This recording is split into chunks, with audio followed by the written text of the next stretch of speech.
Hey, I'm Aeon, And I'm the Lioness. and you're listening to Box Number 512 Podcast. Grown Black trans woman talk, changing your world one conversation at a time. The show begins now.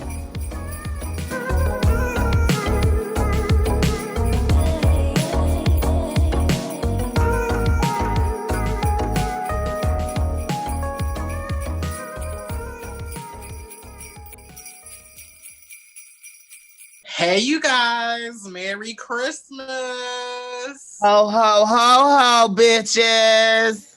And welcome to another installment of Box Number 512 Podcast, Grown Black Trans Women Talk.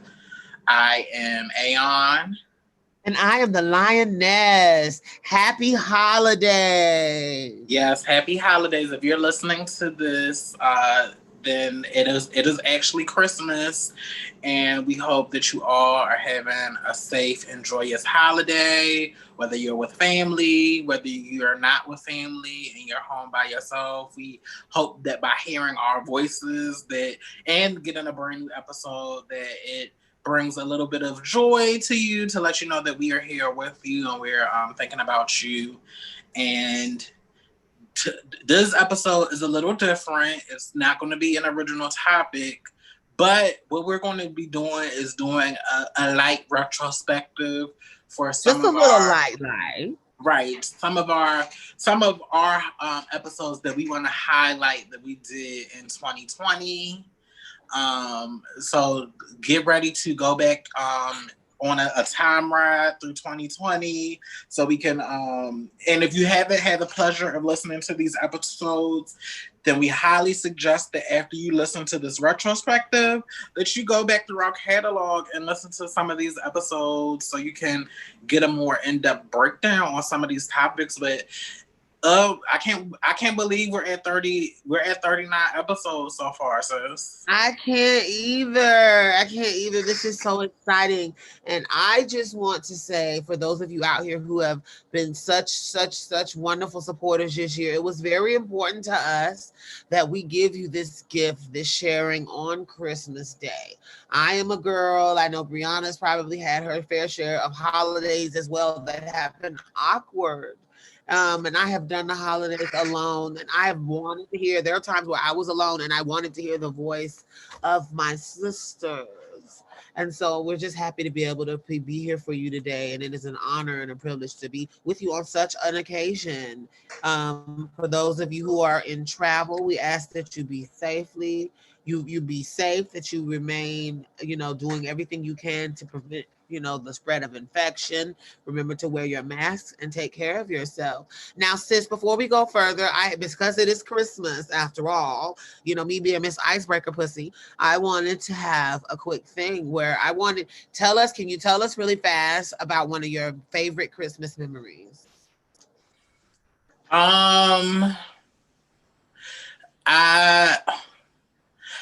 I have a lot of favorite Christmas memories from my youth because my mom was that single mother that went above and beyond to get me all the presents that I wanted. But I think my favorite Christmas memory, I think I had to be 12, and my mom got me like this little kid laptop, but she also got me all of these CDs. And one of the CDs was the Jill Scott Words and Sound CDs. This was like Christmas 2000. And bitch, I just remember wearing that CD out. And it wasn't that the Christmas was particularly Christmassy. It's that I remember that gift in particular. And that was the gift that keeps on giving. Because if anybody knows me, they know how much I like music, especially R&B music. And I still have that album to this day, and it's such a great album. And my mom is somebody that's always encouraged my love of music and my love of travel. So that is a memory that sticks out to me in my mind beyond any toys she's ever given me or any racing car sets or any of those things, like that CD, because I still have that CD to this day. So what about you? Oh my God. So immediately after that, asked the question, I regretted it because I kind of hate the holidays. but I have some good memories, or at least I have a collection of good things. So one thing I remember most that I enjoyed about Christmas as a kid, I enjoyed the music. I remember this is before I worked retail, before it got poisoned in my mind. For those of us that work retail, you know, we be sick of them damn Christmas songs. But I used to love it was always Mariah Carey. It was always The Temptations. It was always Al Green. It was always when Whitney Houston's Christmas thing came out. It was that we bumped that. Like Christmas was the time where my mom really took us back to the classes. It was the emotions. Mm. Yes, girl. It was that what do the lonely do on What do the lonely do at Christmas? Christmas? Yes, honey. I What know do about. they do? What do they do? Shout out to my aunt Jennifer, honey, because she played the breaks off of that fucking song, and she would all when I was in the choir, she would always ask me, "Are we going to sing that song at our Christmas choir concert?" I was Yeah, like, my favorite part of that song was when she was, "'Tis the season to be jolly." I was like, "Yes, ma'am, but how can I when I have nobody?" I used to be like, "Girl, listen." And my another one of my favorite Christmas songs is Tony Braxton's Charlie Brown, the Christmas the song Christmas song, the is Christmas here. song. Yes. No, Oh my. she ate that song, girl. She should have got like a Grammy or something for that, because that she ate the fuck out that song, Yes, bitch. that Charlie Brown Christmas song. She killed that song. No, my favorite like Christmas set of Christmas songs by like a contemporary artist is the Mariah Carey, the first Merry Christmas CD, bitch. Oh, Miss Thing. Now, Miss Thing, Mariah Carey to this day, like I have to at least hear her once in Christmas. And I'm also a kind of a church girl. So Daryl Coley's Christmas album, if for those of you out there who really just want some really good church Christmas and you really want to hear some vocal and some great singing, Daryl Coley's Christmas album has been a favorite of me since it first came out, like in the early 90s. Like my mom played it and like I became obsessed. So yeah. Mm-hmm. Yes. So Christmas was something. I also I come from a very big family. So I remember going down in the country. Shout out to my people down in Pinewood. My family, when I say country, I mean the plantation, the big house is still up at the top of the street. And we live in it was very rural. And so it was just us and our family. And my mom has 14 brothers and sisters, and then I have like 40 something first cousins. So it was like a jamboree. It was like we would have to rent out state parks when we would want to all get together sometimes. But for Christmas, my grandmother's house had this land around it. She still to this day has all this land around it. And we would most of us would have to be outside because we literally could not fit in the house. And I just remember not wanting to go home and like getting popped in the car for crying because I didn't want to leave my cousins, and like always begging to stay and never being allowed to stay, spend the night. Because, you know, a lot of the cousins were coming from out of town, and the house now as an adult, I know my mama didn't want her kids piling up what was already a packed house. And we would have been sleeping on the floor on the pallet anyway with everybody else. But it just would. I just remember everybody just coming together, and I remember my grandparents being alive. And Christmas is just one of those like memories where I would meet people in my family I would never know. And as a kid, I was really into Christmas. Now, over the years, a lot has happened. Very traumatizing things, triggering moments have happened around the holidays that have led to my perspective on Christmas changing. Not to mention, I no longer believe in the spirit, like I see the commercialization, and I like Christmas, and I do believe that Christmas is an important memory to let kids have. But for me, like as an adult right now, I would prefer something that's not quite so performative. But that's just me. That's just me. But I do have very fond memories, and I do kind of still get that little bit of tingle where I couldn't sleep the night before, and you know. And so I look forward to maybe having kids so that I can get back into that and really create some new Christmas memories. But for now, girl, I'm over it. Yeah. No, girl, no, girl. We have to get back into the holiday spirit, honey. And I hopefully we'll be able to be in a time where we can come together and be around each other and just celebrate the holidays and the New Year's together because we Yeah, had a that's what it really is, sis. It's creating better and new memories right, so that I have reasons to be grateful and reasons to and people to come together around. That's why I'm so into building sisterhood these days.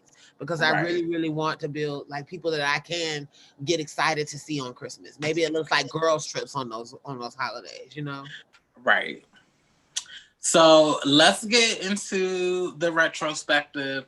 And since you wrote all of this down, I'll let you state the name of the episode. And so what we did is the Lioness and myself, we picked our 5 highlight episodes that we did over the past year, and we're just gonna lightly discuss what the main topic was, why it was so important to us, and just our commentary on it. So, sis, I'll let you lead with like the episode number and the name, and then if it's mine, I know that it'll be mine, and then I can just get in and introduce like what happened on that particular episode. Okay, well, you know what? Let me tell you what I think was a miscommunication. Y'all gonna watch us work through it. So, what was a miscommunication? I only wrote the numbers for mine. Oh, okay, okay. Yeah. But I can write down the numbers for yours, and then Well, girl, we just gonna keep it moving. And, or we can pause and come back, or you want to just keep the no, because no, I have the episodes pulled up on my tablet, so I'll be able to reference the number. I just thought you had written them down, but it's I fine. did. My bad. I only wrote mine. I should have. Okay, but no, go ahead. Start it off, sis. Because it's Christmas, girl. Thank you so much for having the Christmas joy.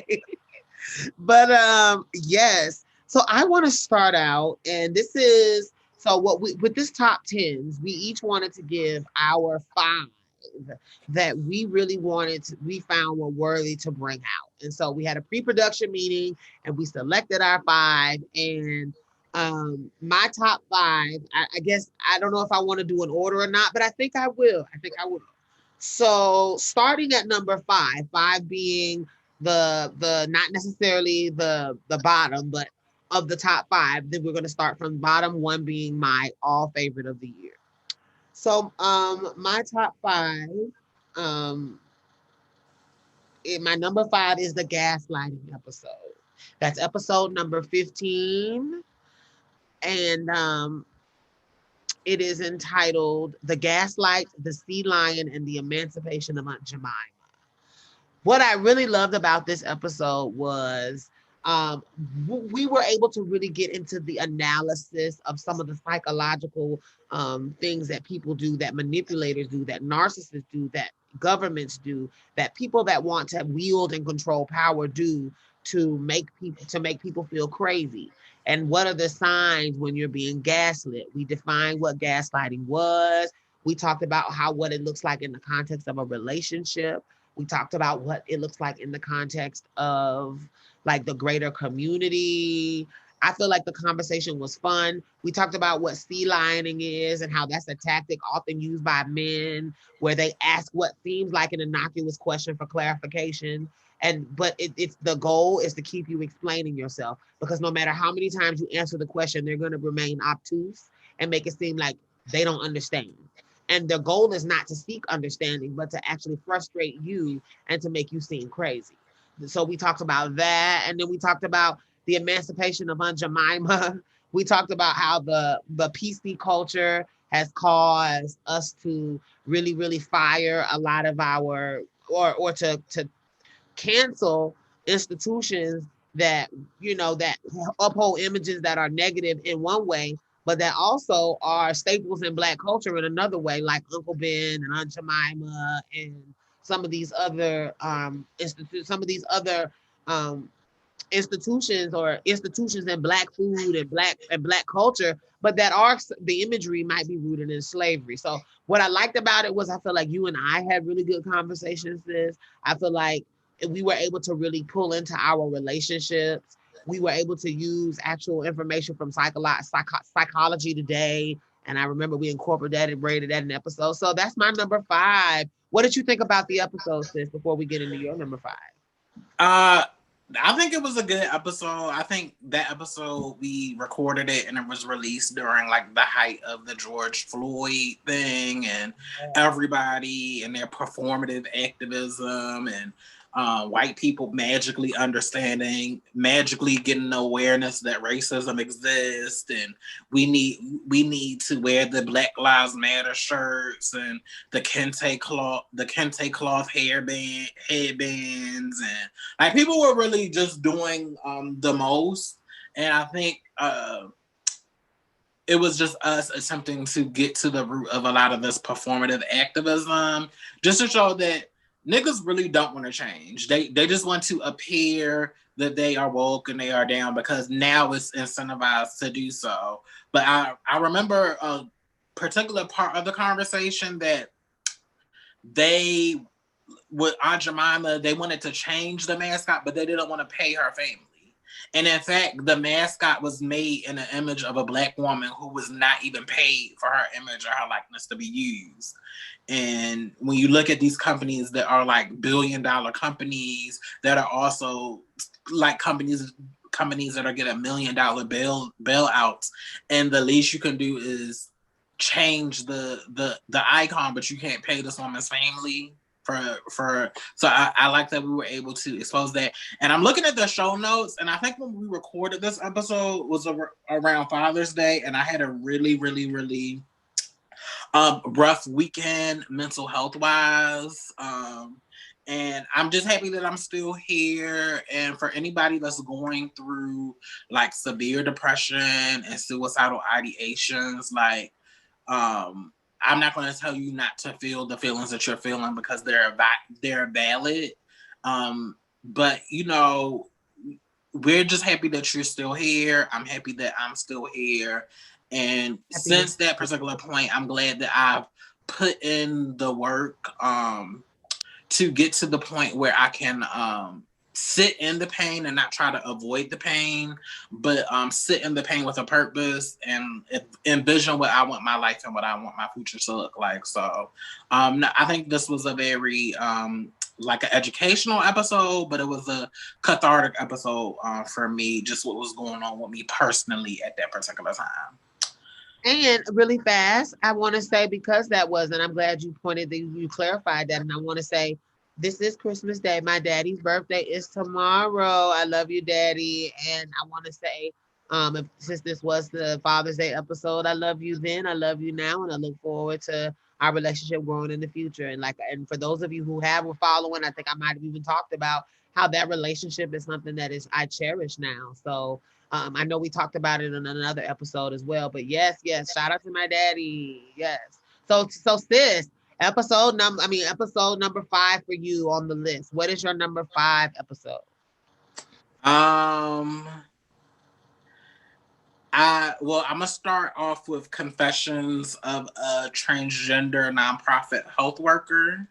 Okay. Uh, and that was the episode where we both talked about our experiences in a nonprofit industrial complex and how really problematic and toxic they were, and how even though like my experience, it'll actually be no, it'll be 9 years next year since I got fired from my job, and how even though it had been so long, the experiences were so traumatic for us. And I think that episode was like really the first time publicly that I talked about my experience at the particular organization that I worked at. And I just think it speaks to the experiences of how hard it is for Black trans women to maintain employment, and just the levels of like when you go to get a job as a trans woman, like you think that you never once think for a second that you're going to experience discrimination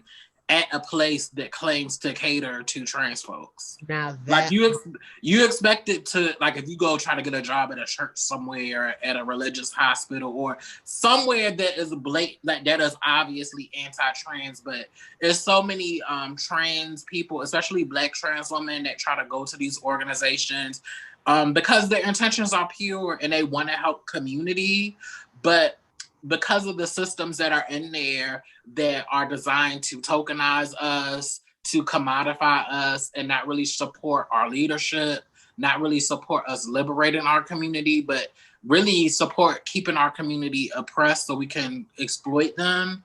Um, it's really sad and it's unfortunate. And I really, really wanted to do this episode because so many of our community members, young and old, they get into these positions not realizing that they could be just as traumatizing or as triggering as like being on the streets or engaging in survival economies.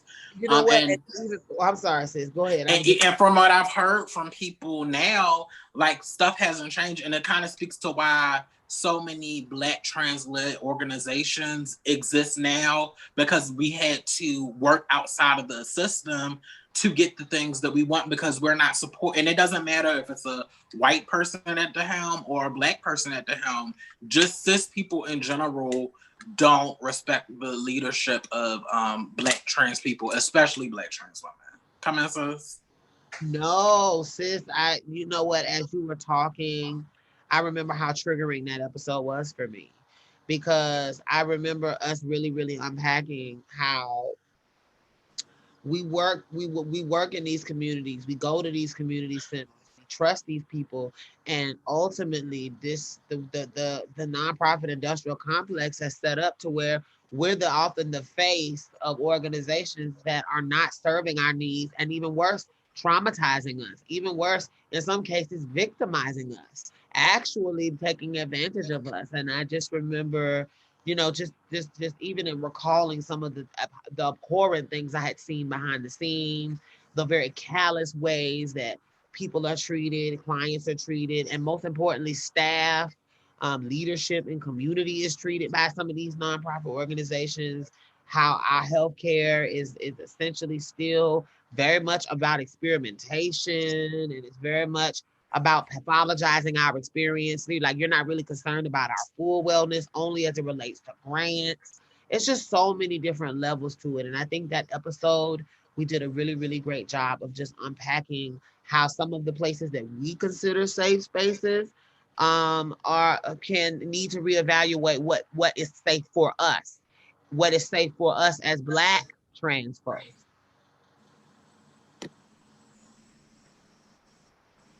Right. So yes, sis, number 5 was a good episode. Good episode. So yes, I want to now go into my number 4. Number 4 for me is going to be Digital Trade Nostalgia, episode number 22. Couple of reasons why they had to be on the list. One, because 22 is my lucky number. Wedding day, husband's birthday, my birthday, but that's 22 is my number. So Double Deuce is always going to be on my list because I have to ride for her. However, I also thought that this episode was particularly funny because I got the opportunity to really age myself or date myself by letting you guys know how I was there at the beginning of the internet and what life was like. And it was just a good walk down memory lane, a hilarious walk down memory lane. It made me realize just how naive I was, how vulnerable I was, but it also made me remember how the internet back in the day had like these communities. I remember how like there were, one of the things I remember talking about in an episode that was just like really cool for me was remembering how Black Gay Chat used to have BGC live, used to have the erotic section, and like you would have Black queer trans authors actually putting their erotica, like whole stories, whole poems and novels in there. And I want to shout out to also Nude Africa that really used to host that kind of content. Like, I just remember us having that conversation and just like really walking myself through a lot of my discovery, even back to talking about how I discovered what it was to be trans, what it was, how I discovered Keith Boykin on his online platform, and just I just remember that episode. I was able to really unpack my kind of like, you know, dating life. Like, I remember really walking myself from like discovery of transness into like what it was like dating on the platform, the way the trade used to be versus how they are now. And I just remember really enjoying it, Brianna. I enjoyed and enjoying you. So what about you, sis? What did you think about that episode? Episode 22, Digital Trade Nostalgia. I really enjoyed that episode. That was a fun one for us to record. Also, that was during the height of the P Valley popularity. And that's Yes. what inspired that episode, the relationship between Lil Murder and Uncle Clifford. And I'm somebody that, as a trans woman, I'm very connected to all stages of my transition, even before I physically transition. And you have brought up in conversation that how even before I transitioned, I had an active, like, romantic sexual life, and that particular interaction, seeing it on screen, triggered up so many experiences that I had in my youth.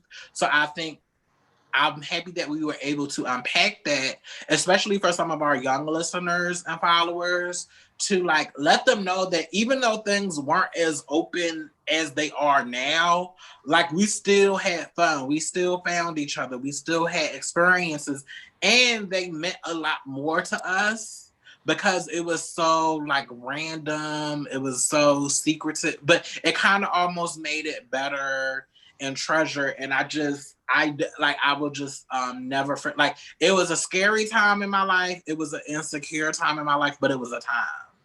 Like, I remember the feel of some of those websites, how they looked, the music that was out during that time. Like, it was a very sense of nostalgia for me that I'm happy that we were able to bring into the space and bring into the consciousness and just, like, talk about our joy during those times. So Yeah. I'm really And proud shout out to the MySpace trade. I miss you.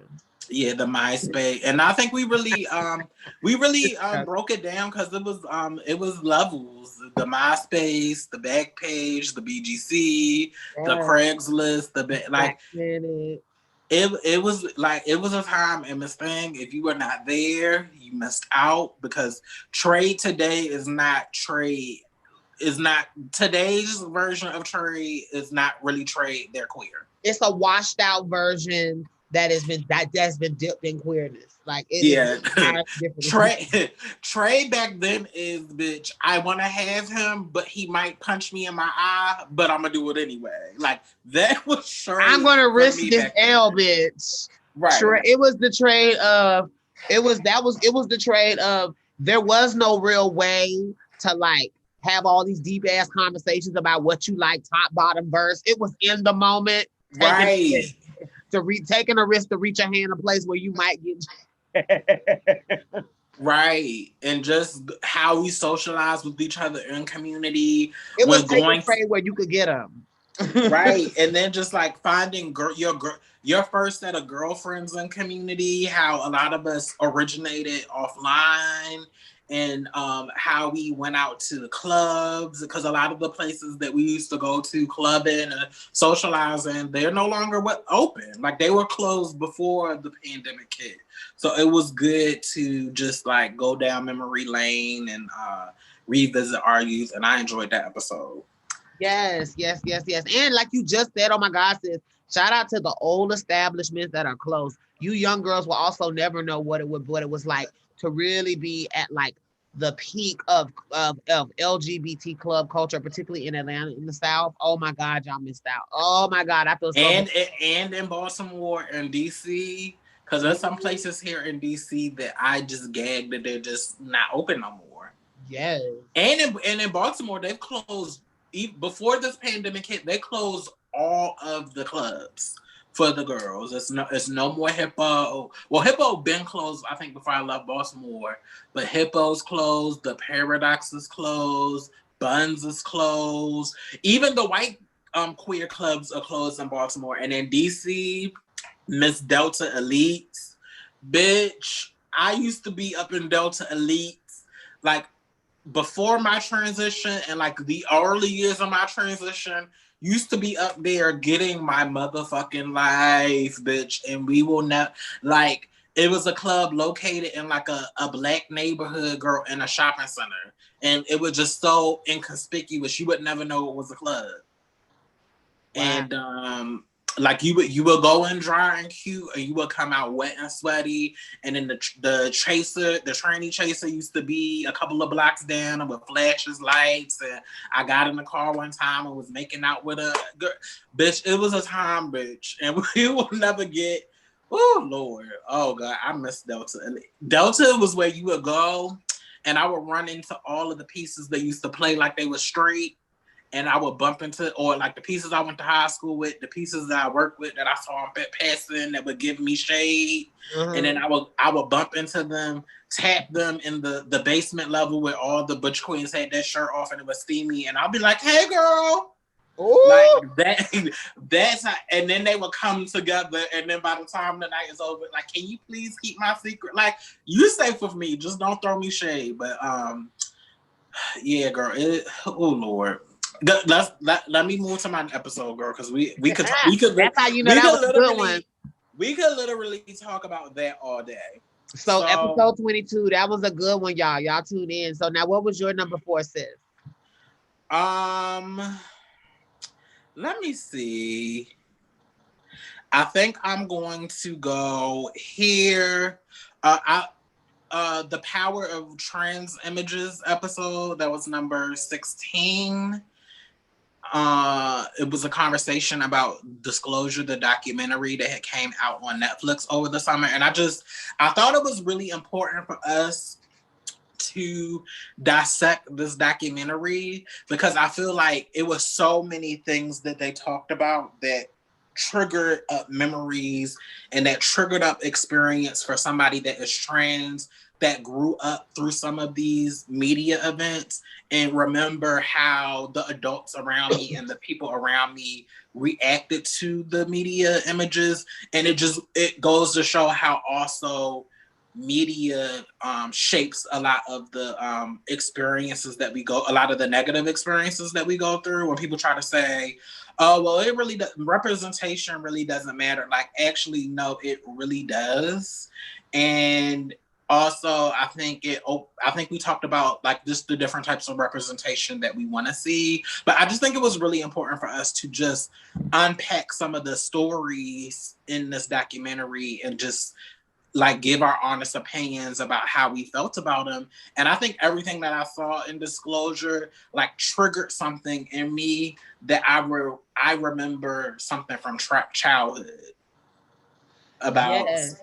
like the Ace Ventura and the In Living Color, and just like it's a community that is picked on, and especially if you exhibit like effeminate, being effeminate or being queer early on, like you know what it's like to like have like a gay character or like a trans character or somebody that's not binary be on TV, and then you be that person at school the next day and they're calling you that person. Exactly. Well, for me, one of the things that I really just appreciated, just shout out to that trans actress. I forget her name. Oh, Sandra Caldwell, bitch. Shout out to Mama's Sandra hot. Caldwell. Because of that documentary, I got to know that she existed, and I remember seeing her in things and not really even knowing that that was a trans woman. And that was just such a moment for me that really was full circle, just as a woman, just knowing that there were so many people before me that had to push. And God knows what that woman went through behind the scenes to hide it. And just even her expressing her own surprise, like, wait, we out now? Like, we, like, how she had to get to that level of awareness. And so I love that they reached back and showed this Black trans woman and what her story was like. But also on a deeper level, I really respected that the documentary unpacked how negative imagery has really affected how people treat us. And it was just a catharsis to see that I'm not crazy, to see that we're not. And then it helped other people, because a lot of people for a long time were comfortable labeling us as sensitive, labeling us as, in our feelings and making shit up, and we can't take a joke. But what I love about that documentary is it did a great job of unpacking why these things are problematic and the dearth of imagery to the contrary. The dearth of, how there is not enough imagery of us perceived in a positive light, but there's an inordinate amount of imagery of us being tranny murdered, tranny dead tranny number 3. or the comic relief in a storyline where we're essentially the disgust. Somebody's supposed to be horrified or disgusted by being with us, and what that does to children and how that plays into the psyche of even how we see ourselves and how some of that roots into our internalized transphobia. So yes, that episode was just really, really impactful for me because it just really allowed me to see that there was a systemic thing. Now I do think that there were other issues that when I think we did address some of the deficiencies that we felt like. And I think one of the things I remember was I really wish that there was a more interest that we talked more about colorism and its impact on the way that these things are showcased as well. And I feel like um you know, it was revealed in another episode, but also in the way in which a lot of these stories were also told by people that aren't us. So then when you do get a story told, it's for someone else to win this Oscar and to get this award. So it just was an interesting conversation. So you guys please tune in to that one. Thank you for bringing that up, sis. That was cool. Your turn. It's definitely is my turn, and I'm looking at my list. And for number 20, for number 4, we will have episode 26. When was your last cycle? That question is like the dreaded question. When is your last cycle? And for me, this episode really helped us unpack the way in which healthcare and um, the systems that are designed to support us are centered around patriarchy and this ideal of what a woman's body should look like, what transitioning should look like, what the process should look like for people that often were never considered in the first place. So we broke down how the Harry Benjamin standards of care has created a paradigm where our experience is pathologized, and because it's looked at as a part of the dysphoria, then it's more of seen as, well, let's fix you. And this mentality of fixing has led to this culture of, you know, hormones and surgery and all of that being required in order to say you've transitioned. And we unpacked how the agencies and the organizations that are dealing with us don't really know how to do it sensitively, and how that affects girls' compliance to medications or wanting to go see the doctor or wanting to go get moans from a doctor. Why would I want to go someplace that is triggering? We talked about the need for healthcare providers and for agencies to be properly trained by people in community. We talked about the need for them to use community relationships to actually connect and engage with community, so you're not leaving people out, and actually doing accurate need assessments so that people in community can get what they need when they need it. We talked about in that When Your Last Cycle, we really were able to have our hilarious personal moments where we talked about like awkward moments in the doctor and things that we've gone through. And I was particularly vulnerable about some of the lack of care that I've received, even from doctors that were supposedly supportive in community, and how like after we get past this when was your last cycle conversation, then once I reveal that I'm trans, the conversation shifts, and how I've even had doctors that did not perform physical procedures on me, were willing to give me whatever I wanted so that they could say they were addressing my needs, but really weren't trying to touch me, and how that made me feel. So tune into that episode, guys. That's episode number 26. When was your last cycle? Sis, what was your take on it? I thought that was a really important episode for us to do because we need to talk about how the binary system fails a lot of us, but in particular trans bodies and trans people, because a lot of these hospitals and doctors or whatever, they don't have a lot of education on us. And then when they do get in contact with us, they kind of default to their transphobia, which could kill us. So I'm happy that we were able to bring our own personal experiences in the episode with going to the ER. We're trying to establish healthcare. This is something that we every day we're trying to work on. I think we brought in the story of Tyra Hunter, who was murdered in 1995 by paramedics who refused to give her medical care after an accident after they discovered that she was a trans woman.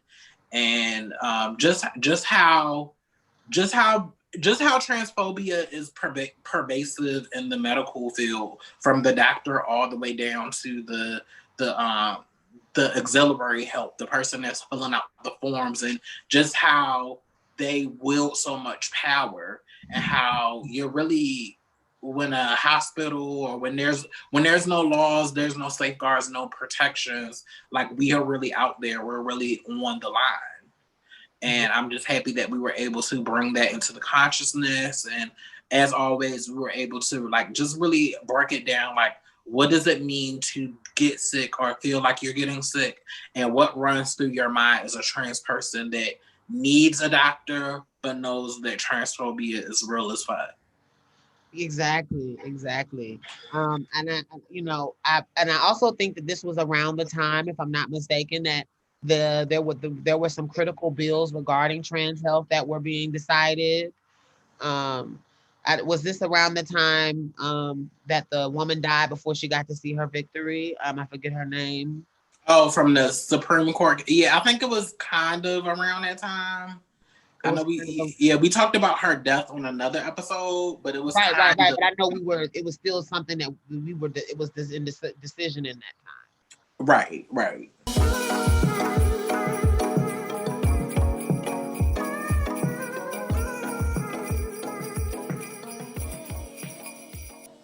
Well, I'm just happy that we were able to have those conversations. So for you guys that are excited, we're now on number 3, sis. So we're now in the top 3.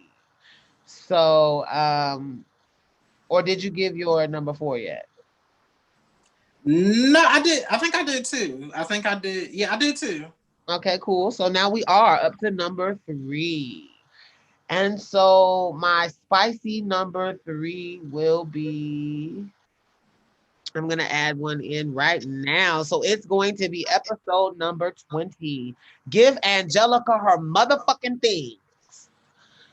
What I appreciated about this episode, I feel like we were able to really, really, really get to the root of the matter on how shows and nonprofits and these organizations and these covers of magazines are willing to now allow Black trans folk on there because of what it looked like, but they really don't want to contribute and invest in things that elevate us to the true level of peership, to the true level that appreciates the creativity, the gifts, the beauty that we bring to spaces.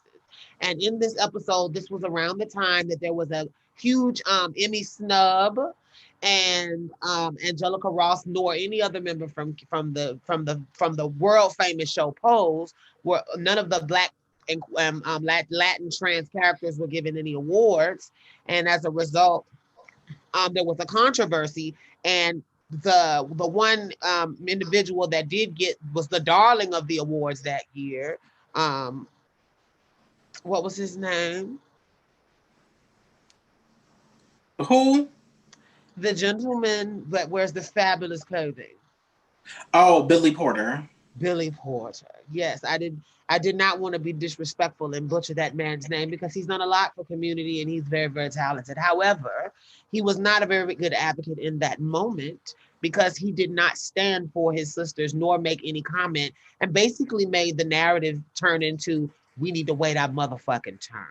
And so I remember in this episode us having this energy, this vibe of being very frustrated and angry. I love that y'all got a chance to hear me and my sister read a little bit, read the establishment. I think this is the episode where you really got to see that our politics are for our people and that we're really invested in seeing our people win. And it's not okay to just have representation. And if the representation does not mean that we get any get honored for our awards, and some may say, oh, well, you should just be doing it for the art's sake, or at least you got to tell the story. But no, not when we know that awards lead to higher pay. Not when we know a lot of those women aren't to this day getting paid what they should be getting paid. Not when we know that their talent is the bedrock of the show and they're the main characters. And I think another thing that we were talking about was how around that time, I know it was like Harper's Bazaar had it was a lot going on. I mean, excuse me, not Harper's Bazaar. Vogue had to change some of their policies and things were going on with that. And I remember we were talking about how they were performatively now having women on the cover of these magazines, but how that was still rooted in colorism and how certain people are being propped up, and how Angelica Ross, with all of her talents and all of her gifts and anointings, is very much underrated and overlooked, and was the darling, by far and away the darling of that show, in my opinion, equal to, if not more, in my opinion, than Billy Porter. So giving Angela her motherfucking things was something that it was important that we shared. And I'm just glad to have that conversation with you. Girl, talk about it. What was your thought on my number 3, episode 20, giving Angelica her motherfucking thing? Um, I enjoyed that episode. I think the community was gagged generally that she didn't get at least a nomination. The awards were just lackluster in themselves because I don't even remember who won. But like at that particular time, yeah, I just think we were all gagged because we thought this was a great opportunity for this institution to be progressive and to recognize this Black trans woman who gave like an amazing performance and just give her flowers. And the Academy did what they always do, and that was just be white and cis and male and all of those other things, and really not be like, they were progressive in some ways because a lot of people of color and cis actors got nominated, but the Black trans woman who everybody was talking about, she got overlooked. So I'm glad that we were able to stand for her and just give her her life and give her her roses.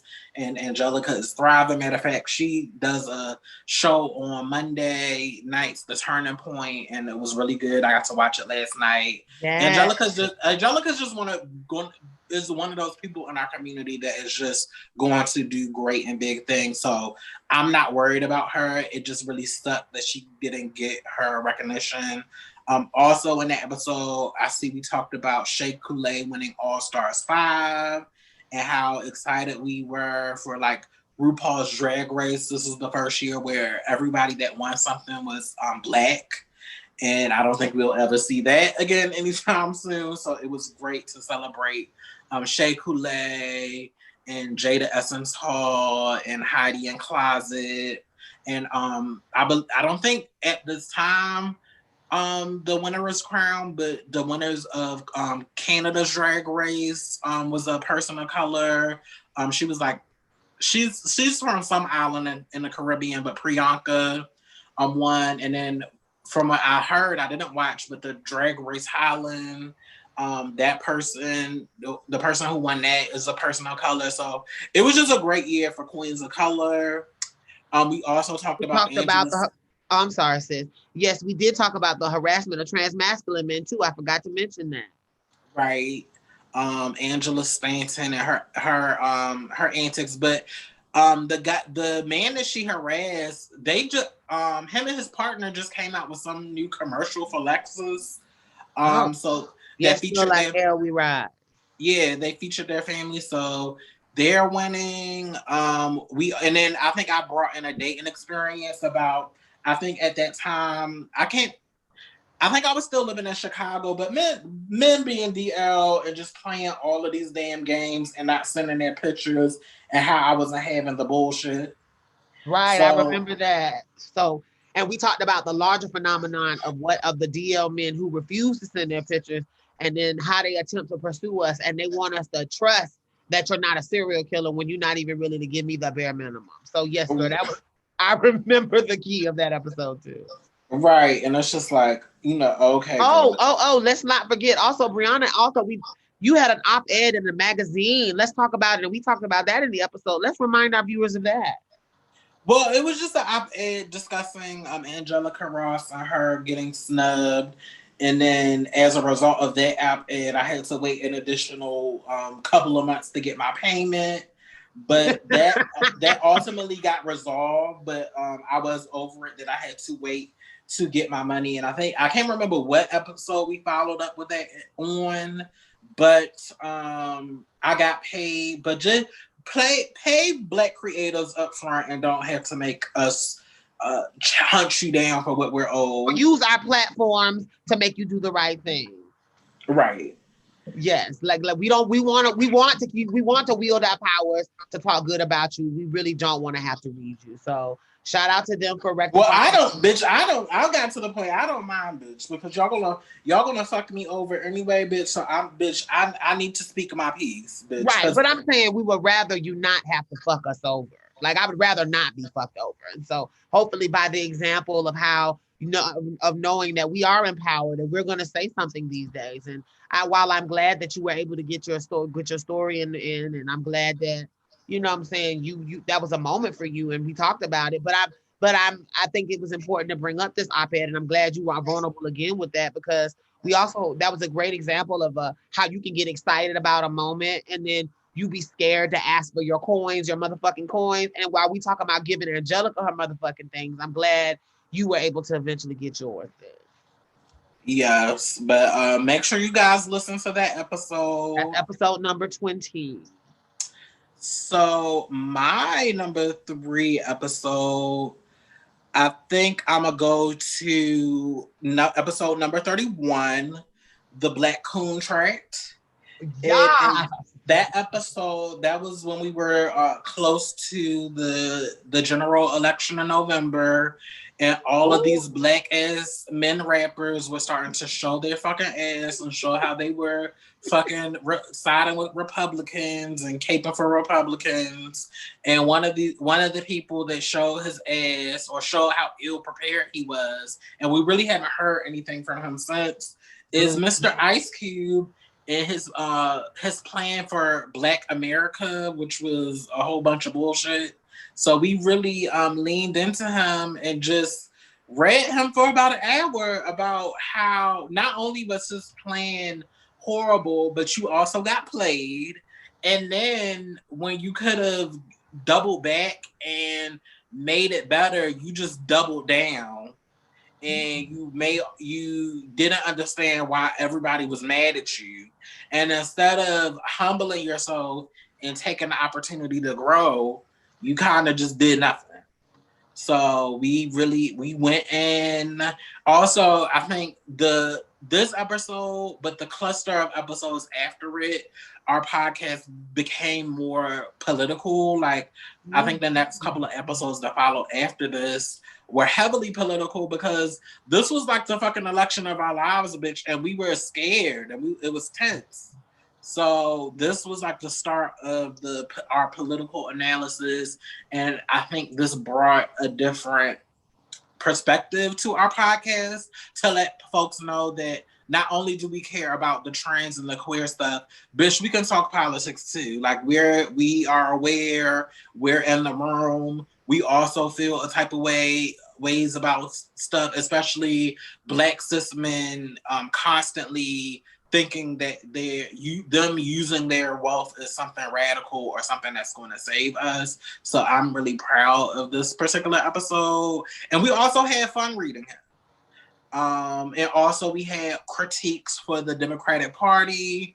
And even though they won, some of these cabinet appointments are questionable, and they're making decisions that are letting me know that we're still going to have to fight them on a lot of stuff. But bitch, I'm here for the fight, girl. Because like I said, I'm here to push back because I know that the people we have in office are centrist, and we have to push them, and that's part of the democratic and the American process. What are your thoughts? So this Coon Track episode, and what was that number again, sis? 31. This Coon Track episode, I started laughing as soon as you started talking just now because I just remember the exasperation that we had about how basic his fucking contract was. And I was proud of us because I feel like we really put our political hats on and we were able to break down the shallowness of his contract. We actually pulled up his contract versus the Biden campaign's contract versus Trump's actual contract. And we did an analysis on how his was just nothing that he asked for, even though what he asked for was basic as fuck. None of what he asked for was included in what Trump was espousing at the time. And you could really see very transparently his lack of analysis. And I think for those of you who may have wondered if Brianna and I have the chop for the acumen to be able to speak on politics, I'm sure this episode was quite a enlightening moment because we are both very, very passionate and active and committed to it because as activists outside of being content creators, this directly affects what we do on a regular and day-to-day basis. And so I just liked how in that episode we really stepped up and was able to really use our collective intelligence base and our experiences to really explain why we as a Black trans people have to stand for ourselves and how these Black men are not concerned about Black women, queer folk, and that we really broke down how the Black Lives Matter movement and a lot of the leadership in Hollywood right now, or these men that are thrust forward, are not concerned about rank and file people because their proximity to whiteness pollutes their ability to be biased or even empathetic to what's going on. With the people that aren't rich and they have these rich friends, and then they begin to make these little concessions every day that then ultimately lead to them doing something stupid like Ice Cube. We really were confused about how someone could get from, excuse me, about how someone could get from fuck the police to let me stand behind a contract that absolutely says and does nothing for my people. And then when it gets hot, what we know now is that he actually told the internet, F y'all since y'all don't want me to help, y'all on your own, and then he disappeared into the sunset. So shout out to Ice Cube. We saw you on this episode. We called it right and you proved us right. And I'm so glad that you brought this one up, sis, because this also was a Black man accountability episode. And for our Black male listeners, I think you'll get a good feel of why we as Black trans women are frustrated at some of the y'all's antics and how y'all can use y'all use y'all privilege as men and patriarchy to just act like you don't see us. And so tune in if you really just want to see us on what I would consider one of our best episodes when we were using our minds. Yes, yes, yes. And that's episode 31. Yes. Yes. And so we progress now to the exciting top 2. So I like, because I'm a down south girl, I love me a pageant. And so in this moment, I imagine the 2 episodes holding hands and kind of being a little jittery. And the winner of the 2020 episode is, or the runner-up is, number 2 is Killing DL Culture. And what I found really exciting about episode number 19, Killing DL Culture, is, I'm sorry, I'm swallowing. I'm having a little Christmas meal with you guys today. Is we talked about the burgeoning boycott DL movement in Black trans community, and we discussed the ways that we can divest from down low culture as a whole. What was crazy about this episode is I feel like I have conversations with my girls all the time. Like Brianna, we talk about our life, relationships. I don't really have a lot of boundaries with my sisters regarding that part of my life because I really, really need help. In my life, some of the best advice that I've ever gotten have been from my sisters. And I think I came into this episode with a very sisterly mentality in really kind of helping people unpack the bullshit. And Brianna, I know, was very, very vulnerable in this episode about what she was going through and what we both had experienced in our lives. And I think this episode was very, very, for our male listeners, we was in that ass. And I know for me, my mind in this moment, when we were talking about killing DL culture, I was really angry. I know people were being killed. I know that DL culture, even amongst men that say that they like us, the residue was still on the way that they treated us. I know we talked about how in our past experiences, we had to change the way we looked at ourselves and how there was a mentality of transphobia inside ourselves that allowed us to kind of live for DL men, and we created a space for them. But we also talked about how DL men do have a place in our culture currently, how that is a phenomenon that has existed and will exist in the future. I believe we mentioned a conversation, and we mentioned something that Diamond Collier, another content creator, talked about when she was saying how DL men shouldn't necessarily be vilified per se, and that we should also start treating they as DL.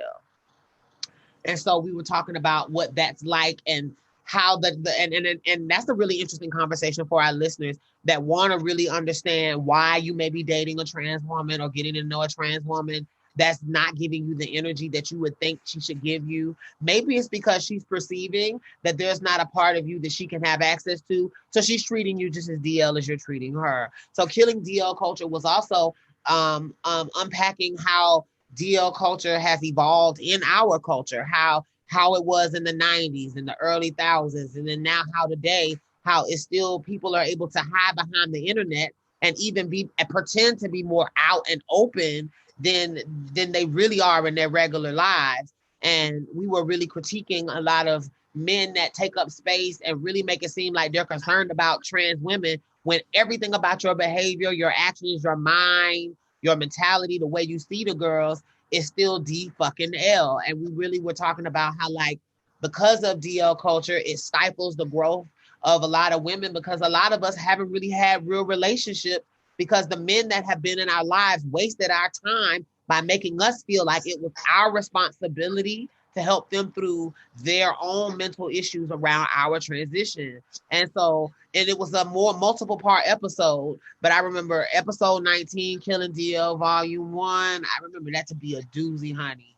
So if you really want to get into the TTT, if you really want to hear me and Aeon really go in, if you want to hear the Lioness tell her truth and Aeon here tell hers, Killing DL Culture was a great episode. Sis, what were your thoughts? That's another episode that I'm really happy about, and I think it's relevant. It will always be relevant in our community. I think it's that currently is our most listened to episode. That's our highest listened to episode, and I think when we're talking about this has been the deadliest recorded year on record for Black trans women, how we're being murdered. I think this conversation was so on time and it's so appropriate. And what I liked about it is that we were realistic about it.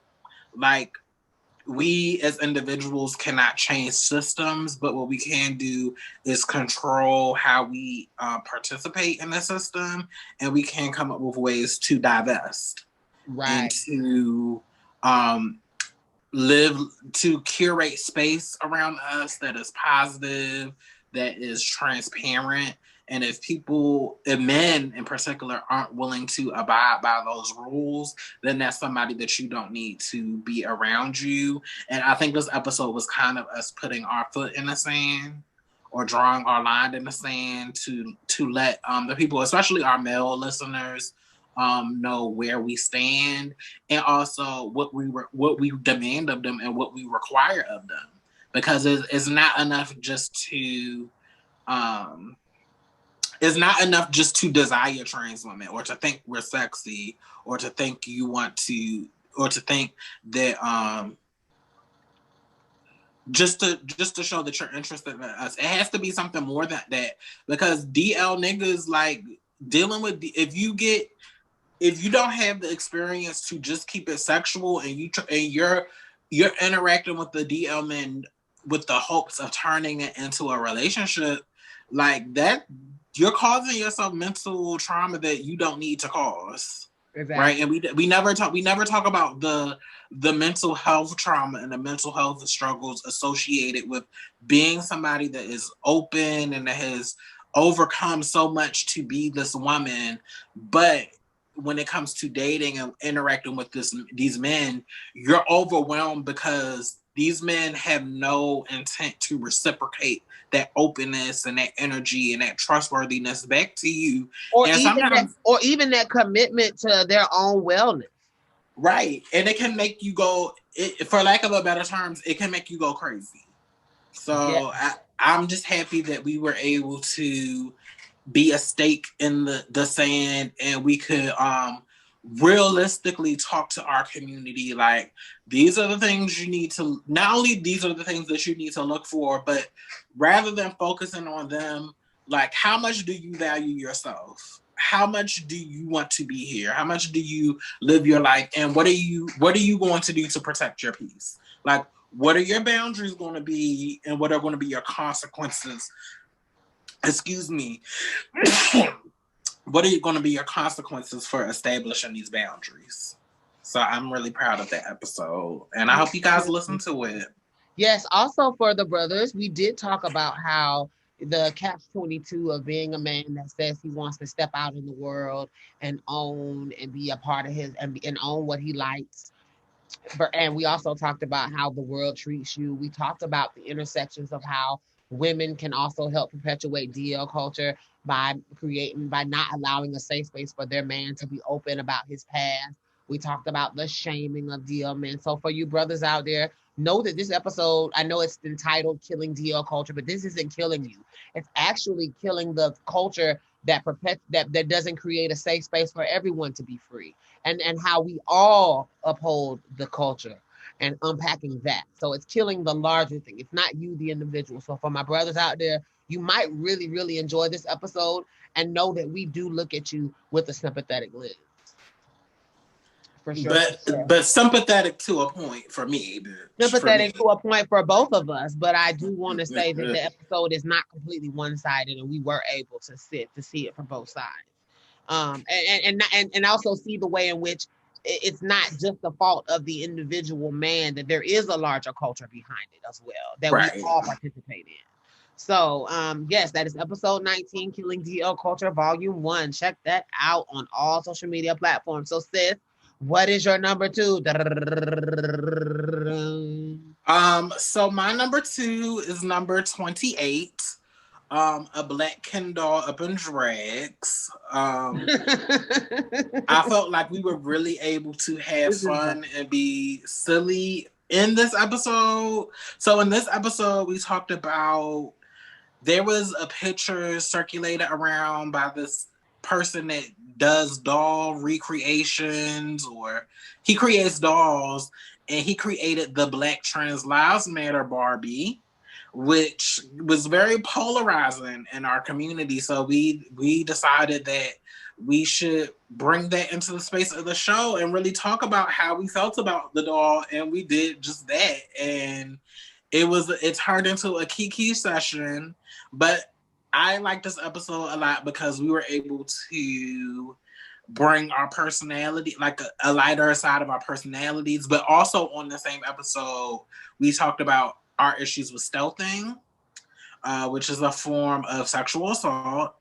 And we were able to just bring those real live narratives of how, as Black trans women, we have encountered sexual assault and how it's impacted us now.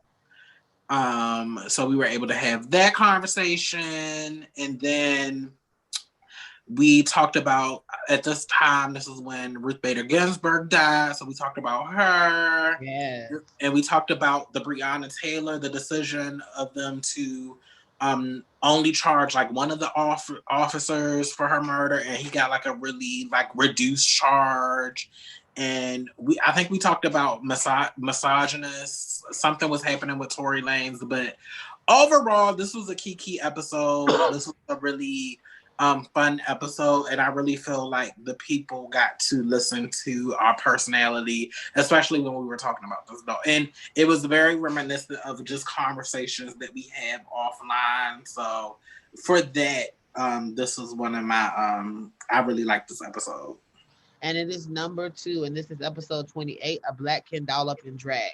So for me, this particular episode, I really, really was really excited about the conversation we had about what it was like to be stealth. I know you were very vulnerable in that conversation, and I think we were talking about how you were able to have a previous conversation with a piece that had stuck you previously, and how you just had this complete lack of awareness. Right.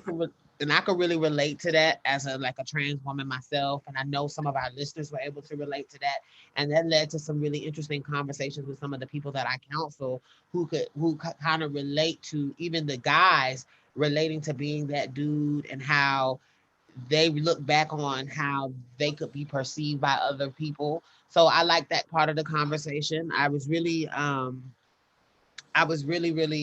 touched by our.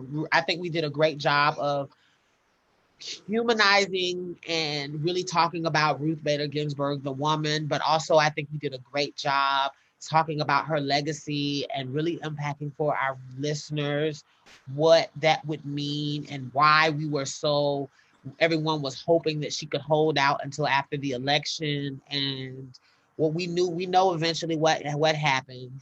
But I liked in this episode that we were able to predict accurately that the President Trump will try to push forward a nominee.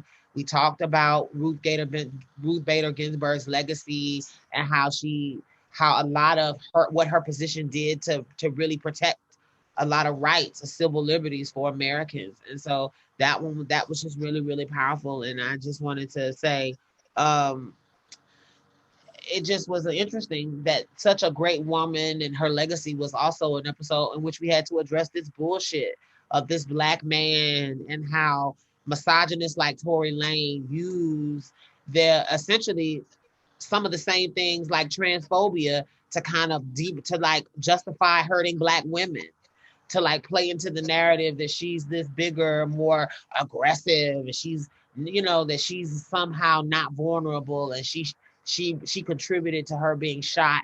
And just watching so many black men let us down in community and how that really was just impacting us. And then I love how all of that was just buttressed right up against the hilarity of this Ken doll that was supposed to represent trans lives that had like a Again, another black man letting us down. another black man letting us down, and it had this laptop with the and her so the Barbie doll essentially looked like a Ken doll with just a very bad wig and like some flats and like some really high water jeans and like a KY jelly bitch, a gift. Like, girl, she came with a laptop for her tricks, a cell phone, and like an enema bottle, some real deep tranny shades. A bitch, a razor set, girl, a wig, some ghost bond, bitch.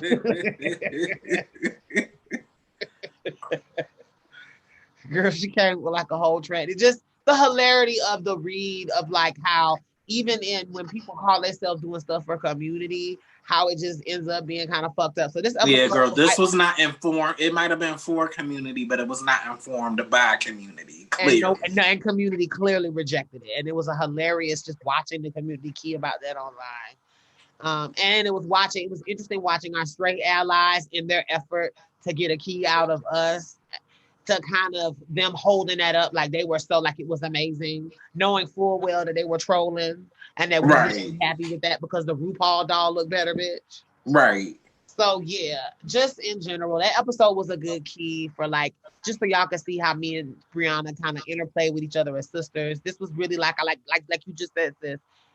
This was how Aeon and I talk on the phone. So yes, that was episode 28. And so to round out my list for this evening, my top episode of 2020, we will go to, oh my God, I'm nervous. I don't know.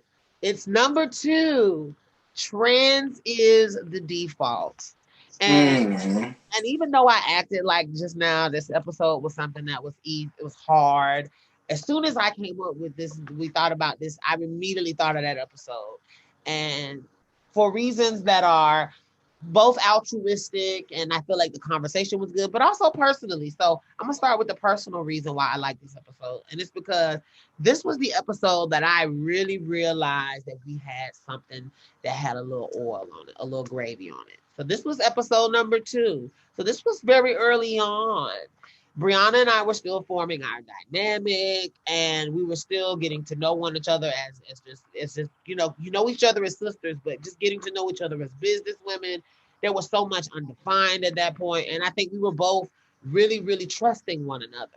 And what I appreciated about this trans as a default conversation is this was the conversation that everyone in my life listened to and realized, like, because again, a lot of the work that Brianna and I do, it operates on a very high level, which means that we're dealing with individuals that are impacting or making decisions, or we're sitting on planning boards and committees that are behind the scenes, or we're advocating, in Brianna's case, in legal matters for folks. But a lot of what we do is very high level. It's not very in the media.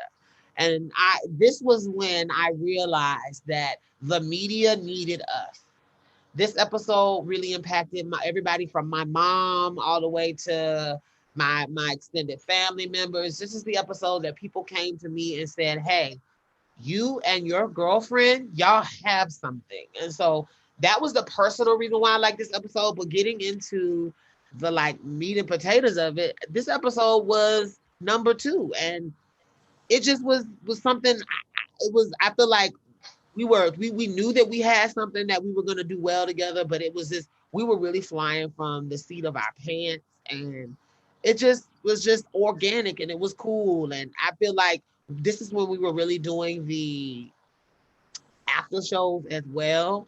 And I remember this after show also being something that really, really went far in community. And a lot of people gave us positive feedback on it. And I do know that this is also one of our top watched online episodes. And so this was really cool. And we talked about the importance of a discovering if a trans person has intentionally done the self work to part as a trans attracted man, has intentionally done the self work to partner with a trans woman in a romantic relationship.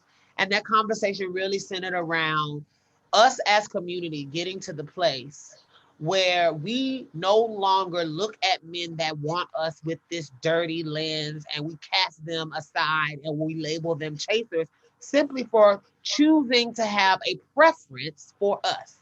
So in this episode, we unpack the internalized transphobia rooted in systems of oppression, passed down to us through generational oppression, and how we have been taught to hate ourselves just as Black women, as Black feminine bodies, and then how that manifests as Black trans women is we often will look at men that want us and say, I don't even think that I'm cool the way I am.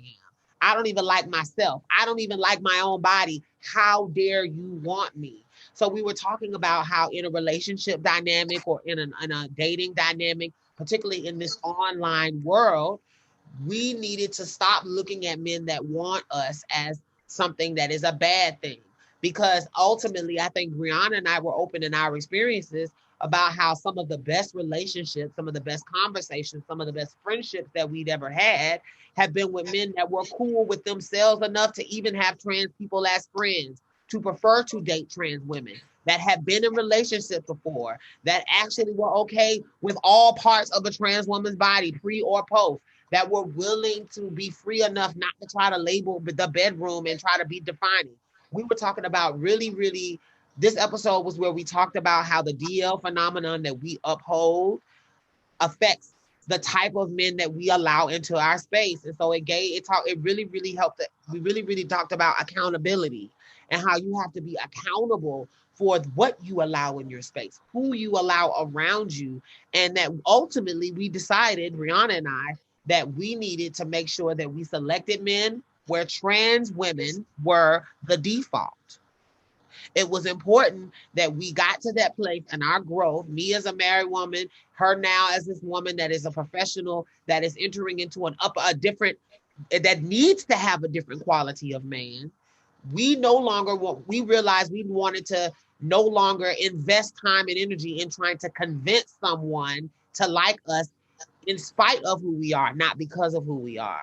And I think this was the conversation where we really set the bottom line and the boundary that I think a lot of our sisters should talk about, where we talk about trans. We want men that where trans is their default. I want you to prefer me. I want someone to look me in the eyes and say, above all others, I choose you.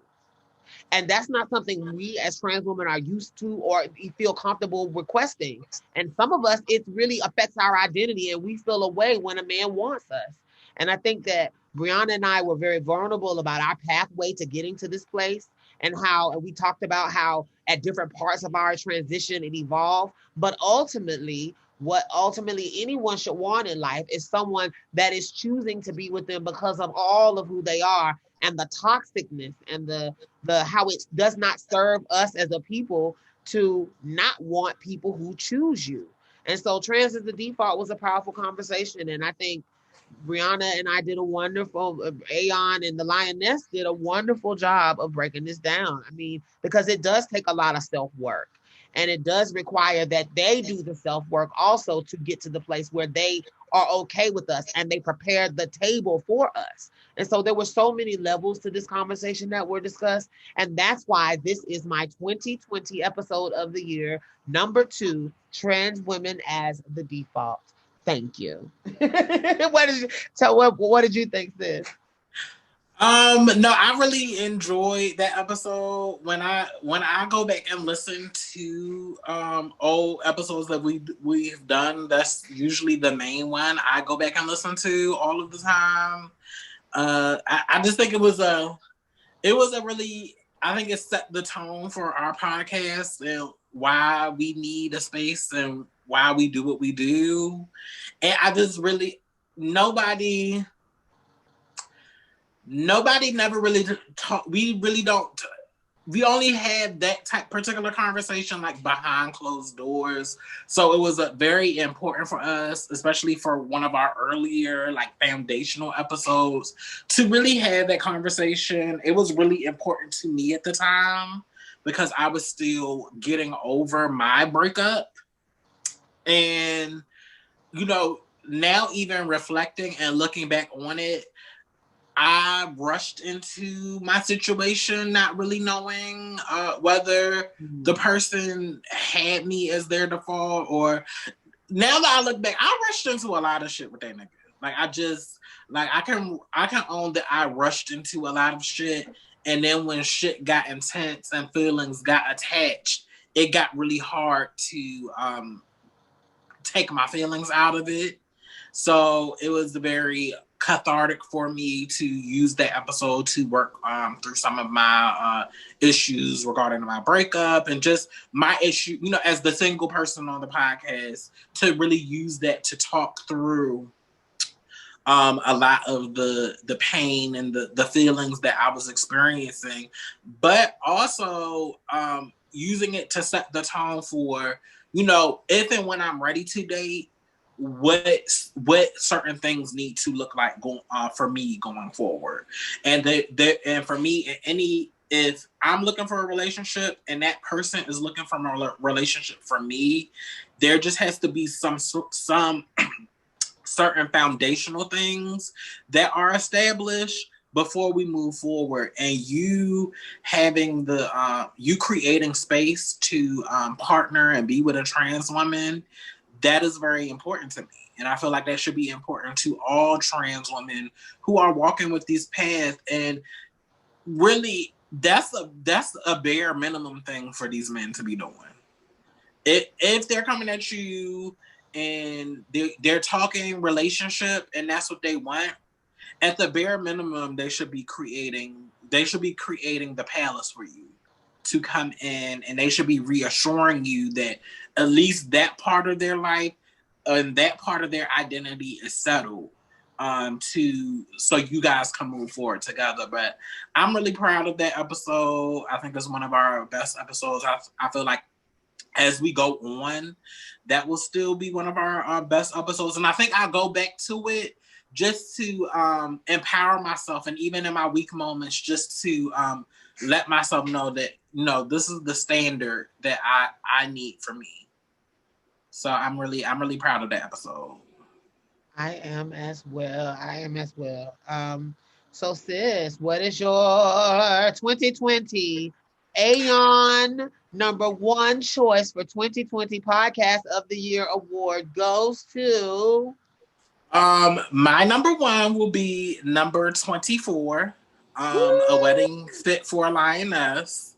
So in that episode, I basically interviewed Samaya, aka the lioness, about her wedding experience. And in that conversation, we also kind of got a glimpse into your marriage and the from the perspective of the unanticipated ways that it affected like your position in community and your personal relationships in community, and just you were really vulnerable. We were supposed to do that episode earlier than what we did.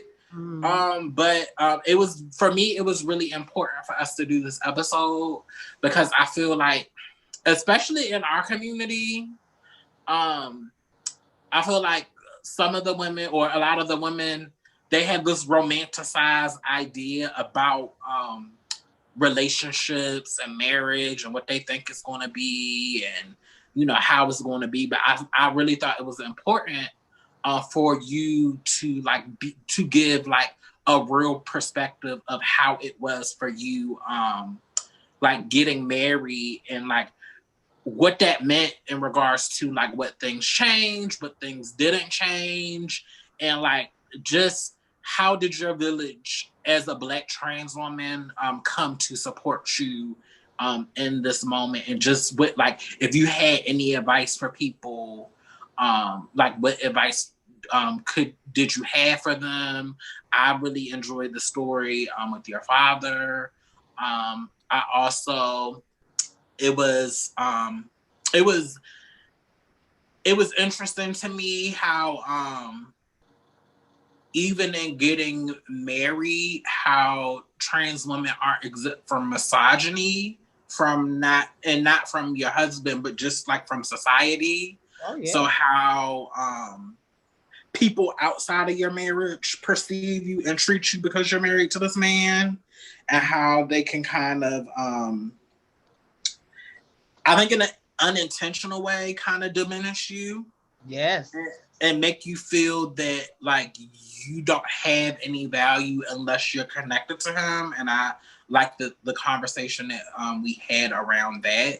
But I'm just really proud of this episode because I feel like a lot of people see you in T-Air, and people get these ideas about what they think it's like and how it's going to be.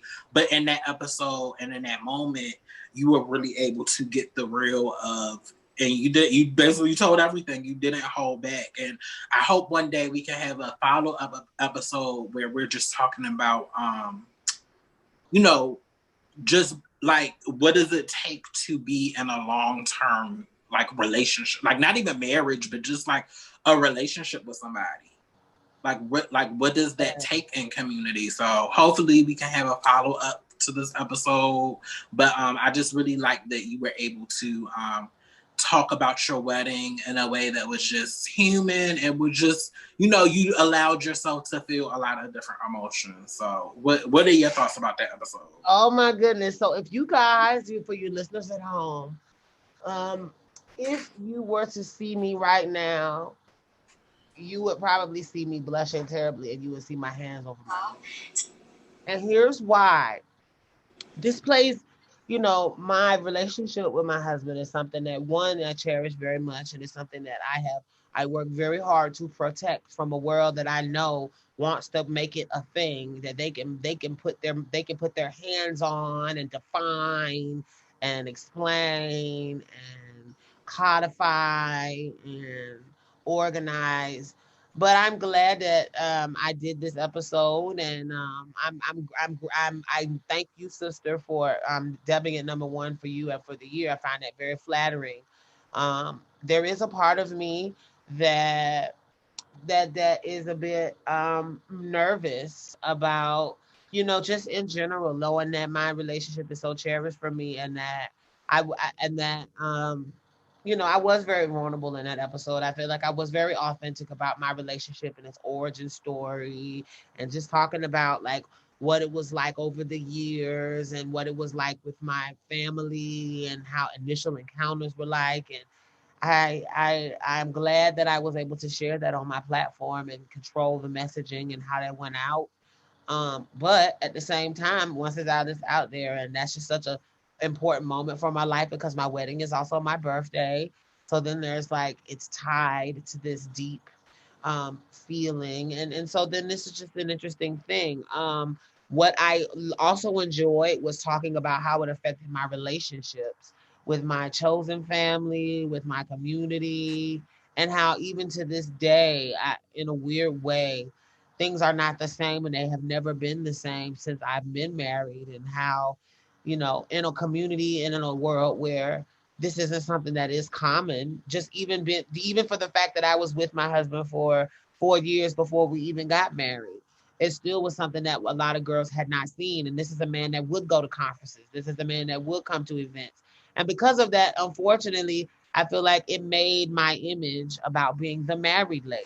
And I think I was very vulnerable in this episode. And I think hearing it now and thinking about it as we're talking about this is the episode in our top 10 list, I really feel like that is still something I deal with to this very day.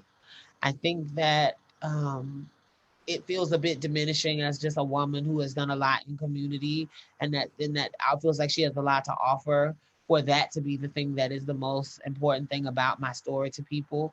But I also am aware that to whom much is given, much is required. So I don't mind sharing it, and I don't mind allowing people to peek into this protected bubble that I put around my relationships, because I do feel like it does give hope and it can be a guidance for people. But it is very, very, very exposing. And I have to be very sensitive that my partner, my husband, is a rider and he is willing to just accept a lot from me. But I don't ever want him to feel like I am oversharing. And so I'm always conscious of that as well when I share the stories. But yeah, overall, I'm glad. I'm glad you guys got to get a glimpse into my relationship. We've been together rocking it for a long time. I hope I was very vulnerable in that episode about the difficulties of family and how all of those things are to be considered. How my girlfriends and my relationships, they were forever changed and people pulled away from me. How in community, a lot of jobs and positions then became closed to me because, oh, she got a husband, she don't need a job. How it affected me in law school, and how I was perceived as a 1L getting married, and how my some of my professors took that experience and felt like that means I wasn't serious. So, it was just intense. And there were a lot of people not rooting for my marriage, and there were a lot of people that were disappointed by it. And so it is bittersweet when I talk about my marriage. But like Brianna said, the one crowning moment was that was the first time my daddy had ever told me I was beautiful. And he doesn't say it very often. I can't, very, I don't think he'll ever get to saying it every day, girl. But when he does, I cherish it. And that was the first time where he showed up for me. And I didn't expect him to ever show up to my wedding day. And so for you ladies out there who are having difficult relationships with family, particularly with your fathers, who can sometimes be very patriarchal, controlling, and crazy, or maybe not even in your life, as long as you live and as long as he's alive, there's a chance that things could be better. There's a chance that there could be a relationship. I am telling you that I am not no fairy tale, that my life and my journey in this episode, you will see there is a path. There is a journey that we all go through. And one thing my sister Brianna said, or Aeon said on her Facebook today or yesterday was, you look at someone's life right now and you see them winning, but what you don't see is the journey and all the things they had to go through behind. And I think that was a very important thing that you put up, sis, because when people talk about my wedding, I want them to see me as a woman, a fully completed woman who had to do the work to get to the place where she could sustain a relationship. And then while in relationship, I continue to do the work and evolve, fall on my face, make mistakes with my husband. We evolve and grow to be the woman that I am today. So I hope that when you listen to this episode, that you hear the sweetness and the joy. But I want you to also see that there is no life ain't no crystal staircase, and that everything, including my marriage journey, had its flaws and its thorns, and that's just a part of being black, trans, or just being a woman in the world. We all have our issues, so don't canonize me no wonderfully anointed special person that had something you can't dream of. Yes, I had a wedding in Hawaii. Yes, I had a grand reception that was a fairy tale, but there was a lot behind the scenes. This episode number 24, a wedding fit for a lioness, Aeon's number one 2020 pick. Honey, I go into the tea. So y'all tune in. Sis, I think we did a whole thing. Did you enjoy this experience? Yeah, it was nice walking down memory lane, and hopefully this will inspire. If this is your first time, this is your first episode that you're listening to, this will inspire you to go back through our catalog and listen, and make sure that you are commenting, reviewing, writing us emails about your episodes and your perspectives. You can send those to box number 512 at gmail.com. The email address is listed in the show notes for the show. DM us, comment on the post. I do need to make an announcement. We are going on a little Christmas hiatus, and we will return with a brand spanking new episode on January the 8th. So we haven't forgotten about you guys, but we have to take a break. We have to take some time for us to regroup and enjoy our families and decompress from work. And we ain't taking a month off, but we're taking like a week and a half off. But we will have a brand spanking new episode January the 8th. And if you're really one of our fans and supporters, if you donate to our Patreon page, you will be able to see and hear the episode a day before it premieres on Friday. And our goal is to help continue that as often as we can. Now, Brianna and I do live very busy lives, but our Patreon is going to have exclusive content just for our patrons, for them to be able to view behind the scenes what happens in the podcast. You're going to catch the bloopers. You might catch special episodes and conversations or extended cuts of interviews that we have next season that you may not get all of it, but we'll have the full interview available on our Patreon. We are planning to expand that platform greatly. It will be to your advantage if you would like to stay a part of the conversation of box number 512 podcast, Grown Black Trans Woman Talk. If you are a real fan, if you really want to get into the nitty gritty in the city, baby, you need to follow our Patreon because it's going to be some tea, honey. And that's where we'll be having the additional conversation like Grown Black Trans Woman Talk After Dark. That's where we'll have some of our after show exclusive content. So definitely tune into the Patreon if you want the full box number 512 podcast experience. Sis, really fast before we end and say and end the happy holidays for these girls. Is there anything you would want to wish them? Is there anything you would want to wish for them? What gift or golden nugget would you like to give our listeners on this beautiful, beautiful, blessed occasion? I would just like to give them that you are loved and that you are here for a purpose, and that we are happy that you're still here, that you still are choosing to exist.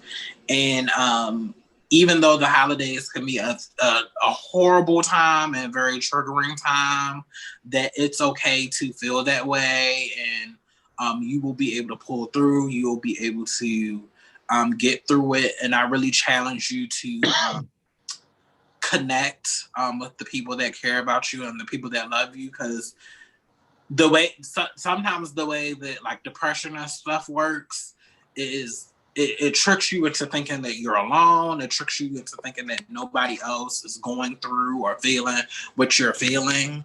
And when that happens, that's just the illness doing what it's supposed to do and working. But we have to remember those people that are in our corner. We have to remember those people that are around us that have the best intentions for us and want the best for us. So I challenge you all to connect to somebody, shoot a text to somebody, call somebody, just so that even if we're physically alone, that we're still in connection with people. And I hope that everybody has a wonderful, prosperous holiday season.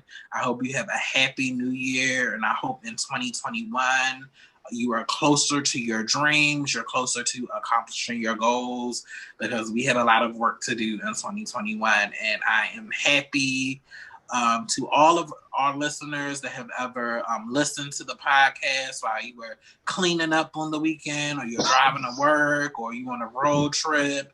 To anybody that's ever liked our podcast, shared our podcast, told their friends and family about our podcast. You guys really mean a lot to me, and thank you for showing so much support to our platform week after week. And that's all I gotta say, girl. Yes, yes, yes, yes, yes. And so the Lioness would like to give the listeners for Christmas the gift of gratitude. Hold on a moment. Gratitude. Gratitude is something that I think in 2020 we all have. We all have a reason to be grateful. In this year, a lot of us have had to go through extreme transitions, uncertainty about the economy, uncertainty about our very political futures, uncertainty about our very lives and the lives of our loved ones, uncertainty about a pandemic that has been raging our country, uncertainty about even the transition into 2020 and what it will mean for us. I know that we're uncertain about so many things right now, but the gift that I would like to give to my listeners is gratitude, because we all know it could be so much worse.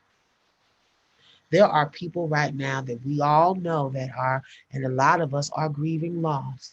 I know I personally have lost beloved family members this year, people who were guardians and gifts to the world that can never come back. And in a climate where the world is 3,000 people a day are being killed, and the world is so full of grief, I just want us all to remember to be grateful for the sun, to be grateful for the light, to be grateful for the breath in our bodies, to be grateful for the gift of having people that are around us, to be grateful for our jobs, to be grateful for our healthcare workers, to be grateful for our frontline workers that are people are at the stores that are bagging our groceries, to be grateful for the ability to get home safely in vehicles, to be just the ability to navigate, because what we know and what this year has shown us is that all of the plans that we think that we're going to happen, that we can control, that we're going to force to happen, excuse me, all of those things are without our control, because there are some things that are just above us. And whatever your belief system is on this day, I want to give you the gift of gratitude that the universe has allowed us all to see this day and to experience one another.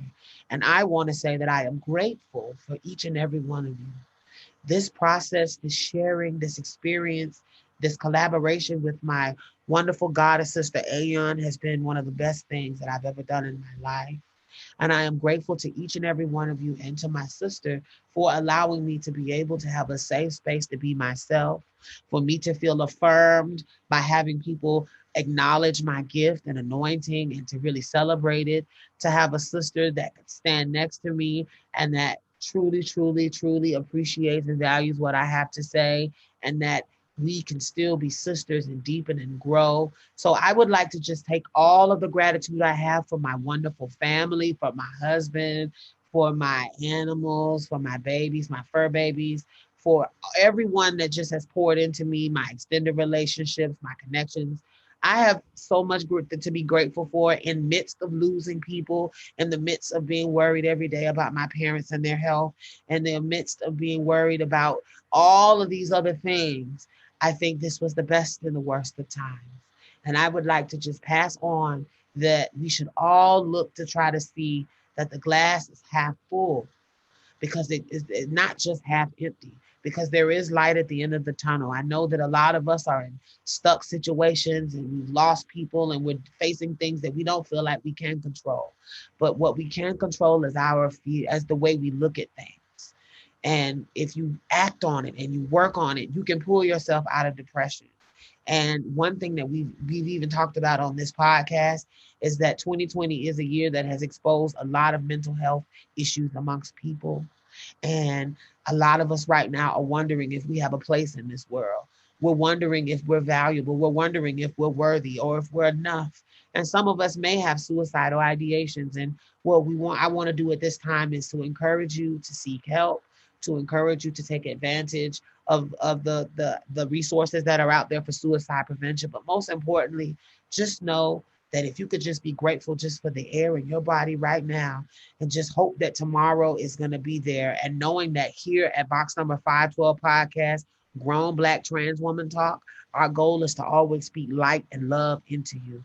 And we just want you to know that we're grateful for you as well, and that tomorrow is a better day and you are valuable. And we hope that the people under us, the sound of our voices, are able to really receive that love. So I want you to, the Lioness particularly, and I know Aeon, Brianna as well, we want you to be grateful for life, and we want you to know we're grateful for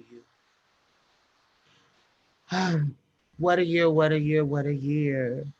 So to round out this episode, I would, of course, like to do my compulsory. Please like, follow, and subscribe to us on all of our social media platforms at box number 512 podcast, Grown Black Trans Woman Talk. Go to our Facebook page as well and engage in the conversation.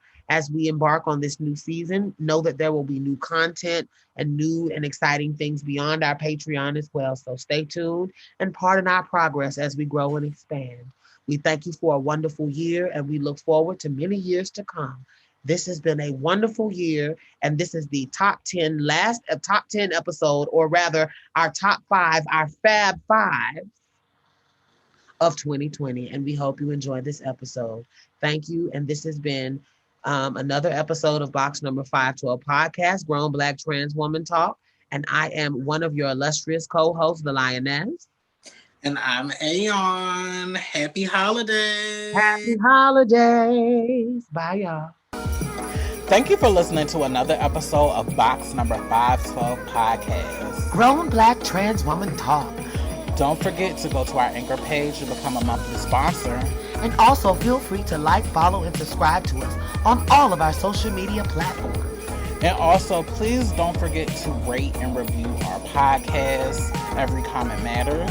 And lastly, please, please, please follow and tune in for our live interactive Facebook show every Friday on Facebook and YouTube. Until next time, I'm the Lioness. And I'm Aeon. Bye.